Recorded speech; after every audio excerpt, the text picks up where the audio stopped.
పేద రైతు ఒక చిన్న గ్రామంలో జీవించేవాడు. అతనికి చిన్న భూమి, కొంత పాడుపడిన పశువులు మాత్రమే ఉండేవి. ఎండల కాలంలో వర్షాలు రాక పంటలు విఫలమయ్యేవి.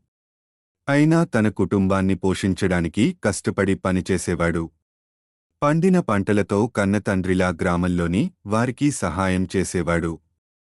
ఒక సంవత్సరం అనుకోని వర్షాలతో పంట బాగా పండింది. పేద రైతు తన సంపాదనలో కొంత భాగం పక్కన పెట్టి మిగతా వాటిని మళ్లీ భూమి, పశువుల సంరక్షణకు ఖర్చు చేశాడు. అతని నమ్మకం, కష్టపాటు చివరికి ఫలించింది. రైతు జీవితం చిన్నదైనా అతని కథ మనకు ధైర్యం, ఆశ చూపుతుంది.